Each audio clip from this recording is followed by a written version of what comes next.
नए साल 2020 की धमाकेदार शुरुआत हो चुकी है। देश विदेश में नए साल पर जश्न मनाया जा रहा है और भारत में भी एक दूसरे को गले लगाकर नए साल की बधाई दी जा रही है।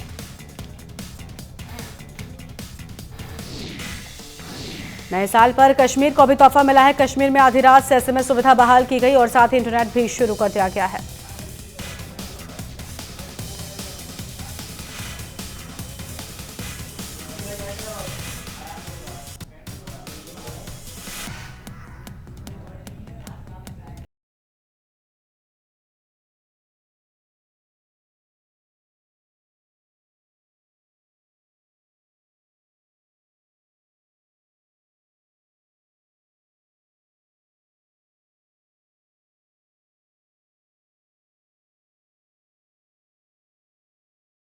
बिपिन रावत को तीनों सेनाओं की तरफ से गार्ड ऑफ ऑनर दिया गया। करीब 2 दशक से इस पद पर मंथन चल रहा था और अब जाकर सरकार ने इस पद का गठन किया। सीडीएस का पदभार संभालने से पहले बिपिन रावत ने दिल्ली के वॉर मेमोरियल पर जाकर शहीदों को श्रद्धांजलि भी दी है। पूर्व सेना प्रमुख जनरल बिपिन रावत ने बुधवार को साउथ ब्लॉक में आधिकारिक तौर पर चीफ ऑफ डिफेंस स्टाफ की कमान संभाल ली है। इस दौरान पीएम मोदी ने जनरल बिपिन रावत को बधाई दी और साथ ही उनको शानदार सैन्य अफसर भी बताया है।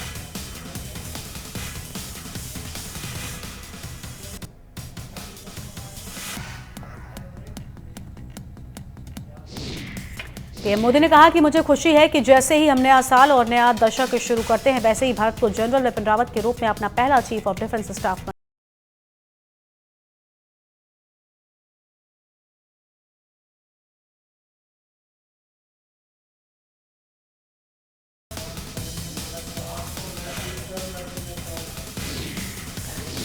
नए साल पर इसरो चीफ के सिवन ने 2019 की उपलब्धियां और 2020 के टारगेट को साफ तौर पर बताया और कहा कि तमिलनाडु के थुथुकुडी में नया स्पेस पोर्ट बनेगा। चंद्रयान 2 का ऑर्बिटर बहुत अच्छा काम कर रहा है, ये अभी 7 साल तक काम करता रहेगा।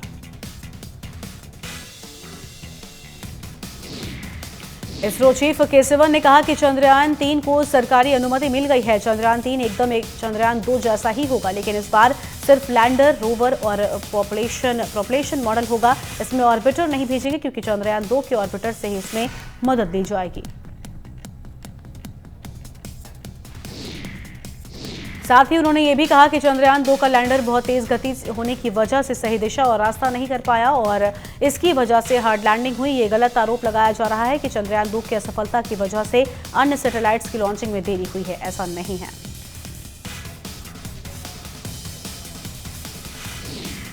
रेलवे ने नए साल पर लोगों को महंगाई का गिफ्ट दिया है और आज से रेलवे के किराए में बढ़ोतरी कर दी गई है। रेलवे ने 4 पैसे प्रति किलोमीटर तक किराया बढ़ा दिया है।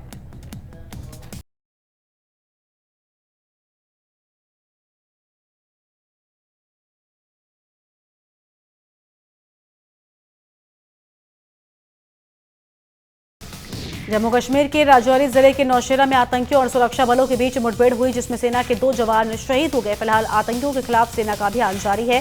पूरे इलाके में सेना का सर्च ऑपरेशन जारी है।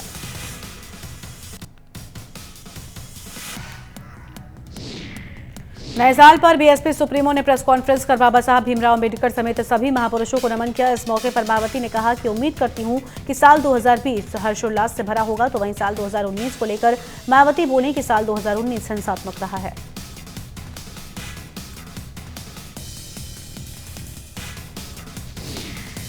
बसपा के राष्ट्रीय अध्यक्ष मायावती ने दूसरे राजनीतिक दलों पर भी निशाना साधा। उन्होंने कहा कि कुछ दल जो अपनी निजी स्वार्थ के लिए राजनीति कर रहे हैं, उन्हें ये नहीं भूलना चाहिए कि भारत एक धर्मनिरपेक्ष देश है और हमें सभी धर्मों का सम्मान करना चाहिए।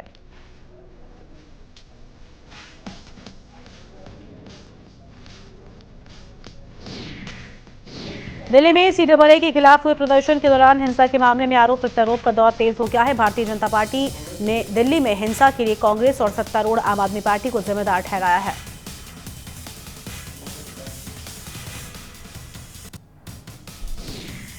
केंद्रीय मंत्री प्रकाश जावड़ेकर ने कहा कि दिल्ली जैसे शांतिपूर्ण शहर में जो हिंसा हुई उसके लिए सत्तारूढ़ आम आदमी पार्टी और कांग्रेस जिम्मेदार है, क्योंकि ये लोग झूठी जानकारी फैला रहे हैं और हिंसा पर चुप हैं। जावड़ेकर ने कहा कि दिल्ली में कांग्रेस और आम आदमी पार्टी के लोग हिंसा के लिए उकसाने का काम करते हैं।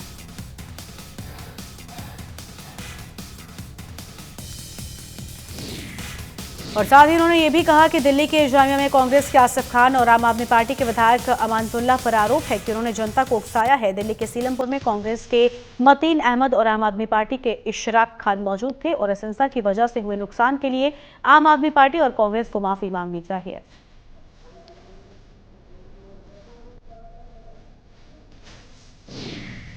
गाजियाबाद के सांसद जनरल वीके सिंह के समाजवादी पार्टी के कार्यकर्ताओं ने सांसद लापता होने के पोस्टर लगा दिए और जिसकी जानकारी मिलते ही पुलिस विभाग ने मौके पर पहुंचकर सारे पोस्टर्स को हटाया है।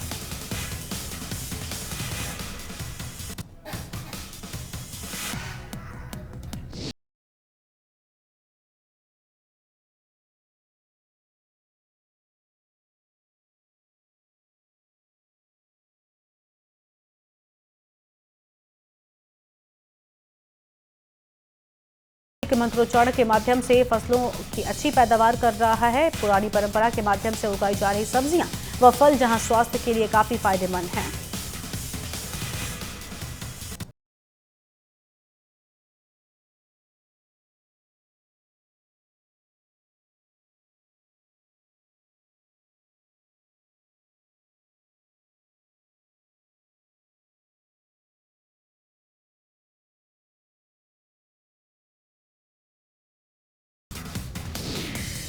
बुलंदशहर जिलाधिकारी ने सामुदायिक स्वास्थ्य केंद्र का निरीक्षण किया, जिसकी जानकारी मिलते ही पुलिस स्वास्थ्य केंद्र में हड़कंप मच गया और इस दौरान जिलाधिकारी ने जननी सुरक्षा योजना में डिलीवरी के लिए आने वाली महिलाओं को दिए जाने वाले खाने के बारे में जानकारी ली है।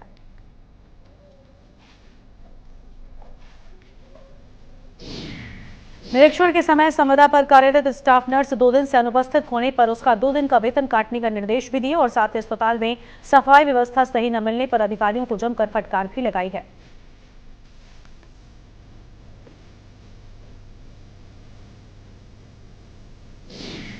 कानपुर के घाटमपुर थाना क्षेत्र के नौबस्ता साइबर हाईवे पर भीषण कोहरे के चलते बड़ा सड़क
में हो और इस प्रचंड ठंड से धरती के इंसान के साथ साथ भगवान भी पीड़ित दिखाई दे रहे हैं। जहां एक तरफ तापमान धीरे धीरे शून्य की तरफ जा रहा है तो वहीं दूसरी तरफ भगवान को भी मंदिरों में गर्म कपड़े और पोशाक पहनाई जा रही है।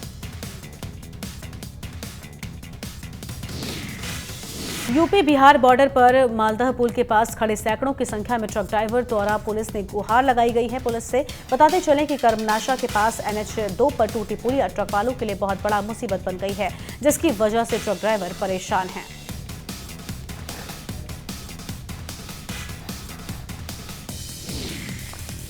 सैकड़ों ट्रक इलिया थाना क्षेत्र के मालदा क्षेत्र से जाना चाहते हैं, लेकिन पुलिस द्वारा उच्च अधिकारियों का आदेश बताकर बाकायदे उन्हें रोक दिया गया है और जिससे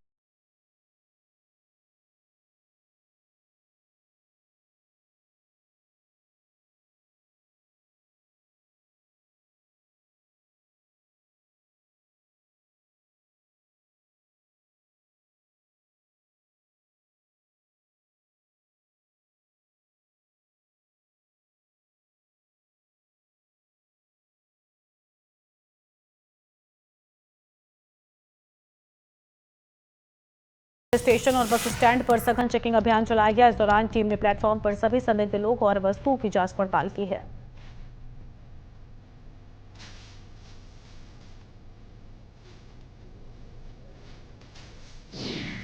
इस दौरान सीओ ने बताया कि नए साल 2020 के मद्देनजर ट्रेन, प्लेटफॉर्म, माल गोदाम, वेटिंग रूम समेत तमाम जगह पर गहन चेकिंग अभियान चलाया गया है और इस दौरान कोई संदिग्ध वस्तु या व्यक्ति न मिले, इसकी भी जानकारी सभी को दी गई है।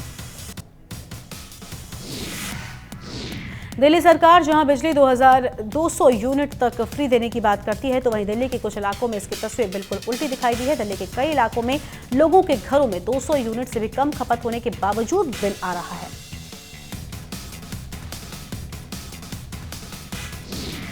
तो वहीं बिल को लेकर लोगों में दिल्ली सरकार व टाटा पावर दिल्ली डिस्ट्रीब्यूशन से नाराजगी देखने को मिली है और लोगों का कहना है कि इस कड़ाके की ठंड में हमारा बिल बहुत ज्यादा आ रहा है।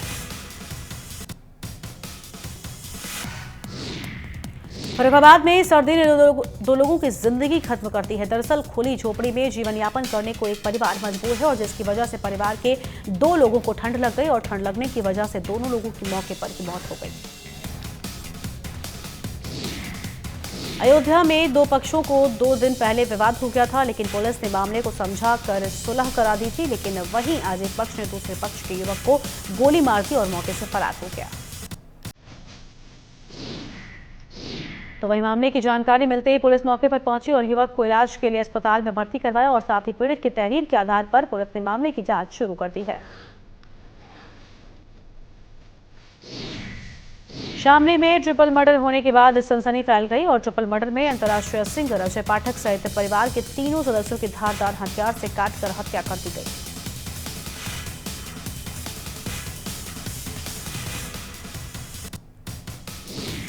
वहीं मामले की जानकारी मिलते ही पुलिस मौके पर पहुंची और मृतकों के शव को पोस्टमार्टम के लिए भेज दिया। तो वहीं पुलिस के अनुसार हत्या की वजह आपसी रंजिश मानी जा रही है।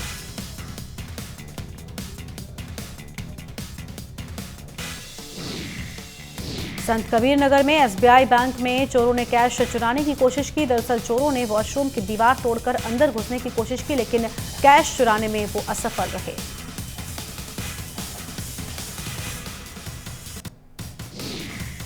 तो वहीं मामले की जानकारी मिलते ही पुलिस मौके पर पहुंची और मामले का जायजा भी लिया। फिलहाल पुलिस ने सीसीटीवी के आधार पर चोरों की तलाश शुरू कर दी है और जल्द ही गिरफ्तारी की बात कही गई है।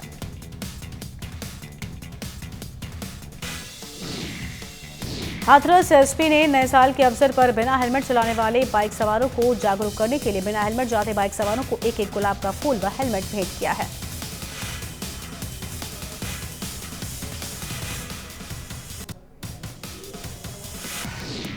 तो वहीं इस दौरान एसएसपी ने कहा कि जरूरी नहीं कि आप लोग चालान से बचने के लिए ही अपनी सुरक्षा की दृष्टि से, बल्कि सुरक्षा की दृष्टि से हेलमेट लगाएं, क्योंकि दुर्घटना के समय हेलमेट आपको सुरक्षित रखता है। पीलीभीत से एक अजीब मामला सामने आया है, जहां बरखेड़ा विधानसभा के बीजेपी विधायक समेत 56 लोगों पर थाना सुनगढ़ी में डकैती का मुकदमा दर्ज किया गया है और बता दें कि सिपाही की तहरीर के आधार पर अदालत के आदेश पर यह मुकदमा दर्ज किया गया है।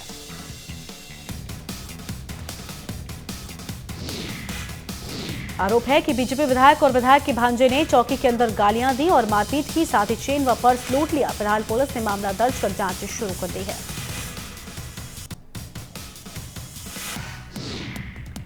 और बुलंदशहर में नमकीन फैक्ट्री में भीषण आग लग गई, जिसके बाद फैक्ट्री में मौजूद कर्मचारियों ने भागकर अपनी जान बचाई और आग लगने की जानकारी दमकल विभाग को दी है।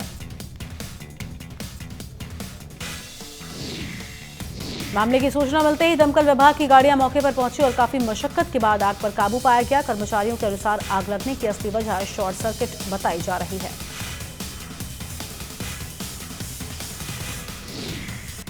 जौनपुर के गहली गांव में अज्ञात शव मिलने से गांव में सनसनी फैल गई। लोगों ने शव मिलने की जानकारी पुलिस को दी, जिसके बाद मौके पर पहुंची पुलिस ने शव को पोस्टमार्टम के लिए भेज दिया है। तो वहीं इस मामले को लेकर पुलिस का कहना है कि फिलहाल शव को पोस्टमार्टम के लिए भेज दिया गया है और शव की शिनाख्त की गई है और पूरे मामले की जांच भी शुरू कर दी गई है।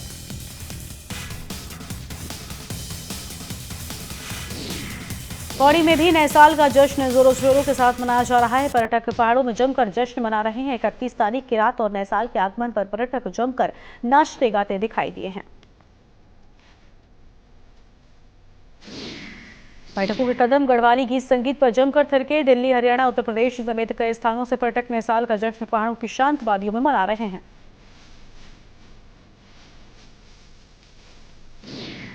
रुड़की में भी नए साल 2020 के स्वागत को लेकर लोगों में उत्साह देखने को मिला है। साल 2020 का स्वागत करने के लिए शहर के अलग अलग स्थानों में नए साल के कार्यक्रम का आयोजन किया गया है और live performance, rock band, DJ की धुन पर जमकर शहरवासी थिरकते हुए दिखाई दिए। जसपुर के बढ़िया वाटिका में किसान सहकारी समिति का 57वां वार्षिक अधिवेशन खत्म हुआ, जिसमें किसानों की समस्याओं पर विचार किया गया। इसके बाद वित्तीय वर्ष के बजट पर चर्चा की गई। इस अधिवेशन में 78,77,000 का बजट पास किया गया है और साथ ही पूरे साल लोन के लिए 1 करोड़ 10 लाख का दायित्व भी निर्धारित किया गया है। अधिवेशन में करीब 10,000 से ज्यादा सदस्यों को लाभांश नीति का लाभ देने पर भी सहमति बनी और इस अधिवेशन के मुख्य अतिथि नरेंद्र मानस ने कहा कि हम ऐसी योजनाएं बना रहे हैं जिनसे किसानों को साल में 2 बार के ब्याज का एक ही बार लोन जमा करना पड़े। लालकुआं क्षेत्र के ई रिक्शा वालों ने पुलिस उत्पीड़न के विरोध में आज हड़ताल की। ई रिक्शा चालकों ने शहीद स्मारक पर सैकड़ों ई रिक्शा को खड़ा कर पुलिस के खिलाफ जमकर जबरदस्त प्रदर्शन किया। लालकुआं नगर से चलने वाले सैकड़ों ई रिक्शा चालकों ने रविवार को स्थानीय कोतवाली पुलिस पर उत्पीड़न करने की मांग को लेकर 1 दिवसीय धरना प्रदर्शन किया है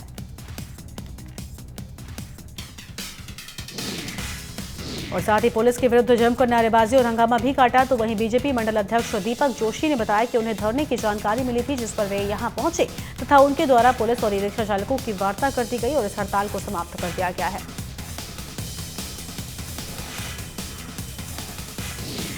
मुख्यमंत्री त्रिवेंद्र सिंह रावत ने थल सेना अध्यक्ष एवं चीफ स्टाफ कमेटी के अध्यक्ष जनरल बिपिन रावत को देश का पहला चीफ ऑफ डिफेंस नियुक्त किए जाने पर बधाई दी। मुख्यमंत्री ने कहा कि जनरल रावत को सीडीएस का दायित्व सौंपा जाना और गणतंत्र का भी सम्मान है और साथ ही उन्होंने कहा कि हमें अपनी सैन्य परंपरा पर गर्व है। जनरल रावत के सीडीएस बनने से हमारी एक गौरवमयी परंपरा भी सम्मानित हुई है। बुलंदशहर में पेड़ पर युवक का शव लटका मिलने से इलाके में सनसनी फैल गई और जिसकी जानकारी लोगों ने पुलिस को दी, तो वही सूचना मिलते ही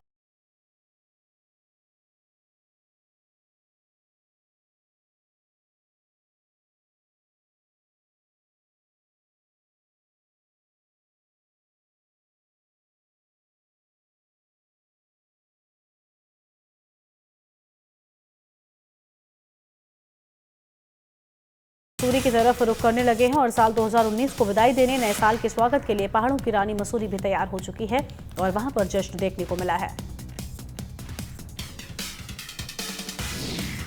जश्न में शामिल होने के लिए लोगों को विशेष पैकेज देकर लुभाया जा रहा है। तो वहीं प्रशासन द्वारा भी मसूरी को दुल्हन की तरह सजाया गया है। होटल रेस्टोरेंट के प्रबंध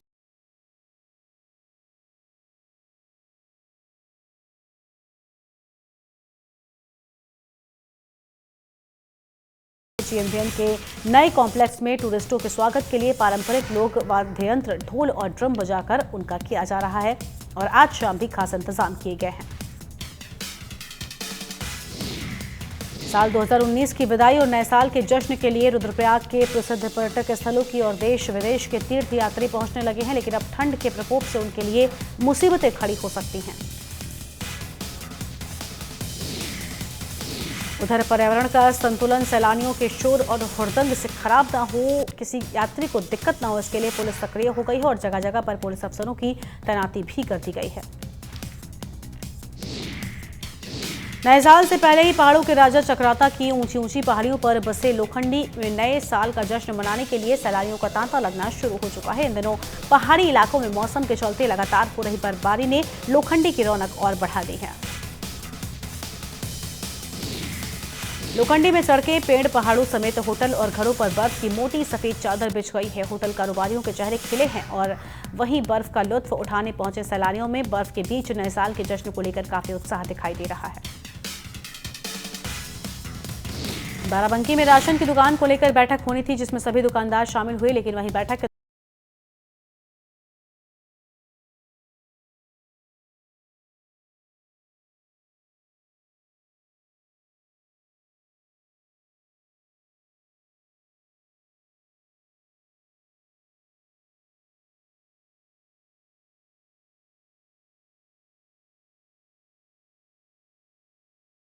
कर्मचारी का शराब के नशे में टल्ली होने का वीडियो सोशल मीडिया पर वायरल हुआ, जिसके वायरल होते ही प्रशासन में हड़कंप मच गया। तो वहीं इस मामले को लेकर जिलाधिकारी ने संज्ञान लिया और शराबी कर्मचारी पर कठोर कार्रवाई करने जिलाधिकारी को निर्देश भी दिए हैं। वाराणसी में ठंड के चलते गोवंश के मरने का सिलसिला शुरू हो गया है। वाराणसी के सजोई गांव के अस्थायी गौशाला में ठंड से लगभग 10 से 11 पशुओं की मौत हो गई। तो वहीं इस अस्थायी गौशाला में चिकित्सा की कोई भी समुचित व्यवस्था नहीं है। इस मामले को लेकर ग्रामीणों ने गांव के प्रधान और सेक्रेटरी को जिम्मेदार ठहराते हुए आरोप लगाया है कि इन दोनों की लापरवाही की वजह से ही बेजुबानों की मौत हो रही है और कई बार शिकायत करने के बाद भी गौशाला में कोई व्यवस्था नहीं है। और आगरा में एक नामी कंपनी के स्टिकर लगाकर नकली वाटर पंपिंग सेट बनाकर विदेशी सप्लाई करने का मामला सामने आया है, जिसकी जानकारी पर पुलिस ने कार्रवाई करते हुए पूरे गोदाम को सील कर दिया है। तो वहीं इस दौरान पुलिस ने 42 वाटर पंपिंग सेट और 8 अनपैक पंपिंग सेट भी बरामद किए और पुलिस के अनुसार इनकी कीमत 18 से 20 लाख रुपए है। कानपुर में एक अज्ञात वाहन ने कार को जोरदार टक्कर मार दी और टक्कर लगने की वजह से 4 लोगों की मौके पर ही दर्दनाक मौत हो गई, जबकि 2 लोग घायल हो गए और हादसे की जानकारी पुलिस को दी गई है। हादसे की जानकारी की सूचना पर पहुंची पुलिस ने घायलों को इलाज के लिए अस्पताल में भर्ती करवाया, जहां घायलों की हालत गंभीर। तो वहीं पुलिस ने अज्ञात वाहन की तलाश भी शुरू कर दी है।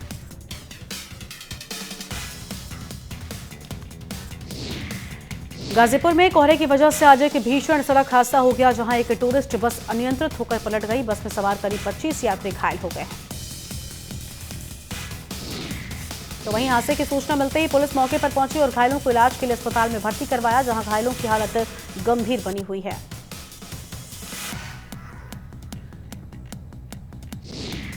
गाजियाबाद पुलिस ने करीब 1 दर्जन से अधिक एटीएम मशीनों को तोड़कर कैश लूटने वाले गिरोह के 5 शातिर लुटेरों को मुठभेड़ के बाद गिरफ्तार किया। तो वहीं पुलिस ने 5 आरोपियों के पास से एटीएम मशीन तोड़ने के औजार और अवैध हथियार भी बरामद कर लिए हैं। नोएडा पुलिस ने 6 दिन पहले हुई चोरी का खुलासा किया है, जहां चोरों ने घर में ताला तोड़कर जेवरात और नकदी लेकर फरार हो गए। लेकिन वहीं पुलिस ने चोरी के आरोप में पति पत्नी को गिरफ्तार किया है। बाराबंकी जिले में पिछले 24 दिसंबर को घाघरा नदी के किनारे एक अज्ञात युवती का शव मिला था और जिसकी जांच करते हुए पुलिस ने हत्या की गुत्थी को सुलझाकर 2 लोगों को गिरफ्तार किया था।